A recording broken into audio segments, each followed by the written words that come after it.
The attacks against Vice President Kamala Harris continue, this time from former right-wing speechwriter and Wall Street Journal columnist Peggy Noonan. In an excerpt to the Journal, Noonan explains why she believed the vice president was struggling to connect with both the public and the power that be. The column reads in part, "She loves the politics of politics too much and not the meaning.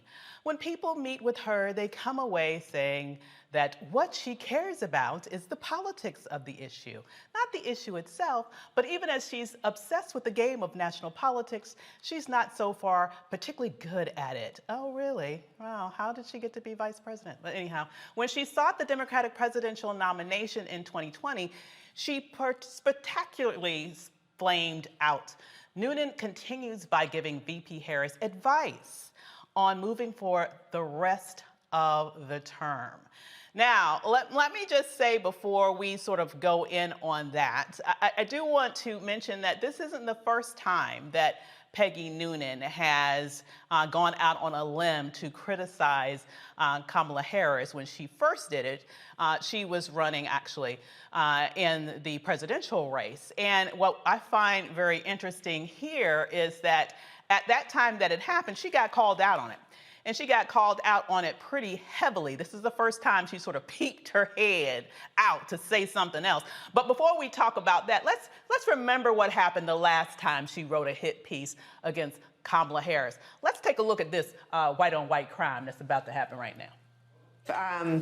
Right-wing Twitter can handle this. I'll give them a second to get their tweeting fingers ready. Okay, here it goes. When you're a white woman and you're a Republican, there's just certain stuff culturally that you don't know jack bleep about. And you should keep your mouth shut when other people dance. I mean, what is that line in there about dancing to a drum beat? This to me felt tone deaf. It felt nasty. It felt personal. And it felt bitchy. Okay, so I'm going to take a deep breath. And I'm going to try to stay calm here. Please. About Peggy Noonan. I have never been more disappointed in a woman that I thought I admired in my life. She said at the end of that, you didn't read the very last part of that paragraph, Nicole, because she said it's embarrassing. No, Peggy, I'll tell you what's embarrassing. Yeah, I didn't read it on purpose. Yeah, well, I'll tell her what's embarrassing right now. Listen up, Peggy. Here's what's embarrassing. A president that pays off porn stars. A president that pulls babies out of the arms of their mothers. A president who says he likes to grab women by the you-know-what. A president who uses the White House for campaign events. A president who praises white supremacists. And yes, even a president who can't dance, doesn't know how to show joy or empathy, and tries to do some kind of ridiculous arm thrust to YMCA. That is what is embarrassing. Kamala Harris is anything but embarrassing. She is uplifting. She is inspirational. She is strong and substantial, and she's going to be one hell of a vice president. White-on-white violence. Wait a minute. But there's one more thing. I should have read this last paragraph. We could put that last graphic up, because I think this is important to get this also in this context. This is the last thing that we want to point out from Noonan's most recent piece. She says, "Let them say you look chastened.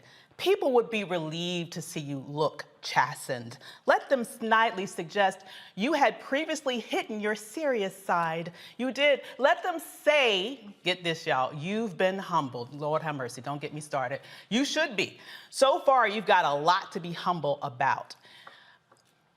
You know, it sounds like to me she's trying to say, you trying to be uppity. Know your place, black woman. You're not supposed to be vice president. You're not supposed to know what you're talking about.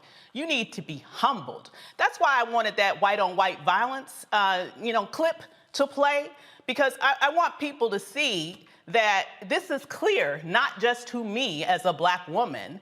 It's clear to any sentient being that is seeing everything that has been happening now from the beginning of Kamala's race, actually. You know, it's a different standard that black women are held to at every level of power in our society. Should we be surprised that she's being held to this different standard and, in fact, being told to be humbled. I have to agree here with the assessment that not only does that sound bitchy, it also sounds to me like Peggy Noonan doesn't know jack shit about what she's talking about. That's just my take on the matter.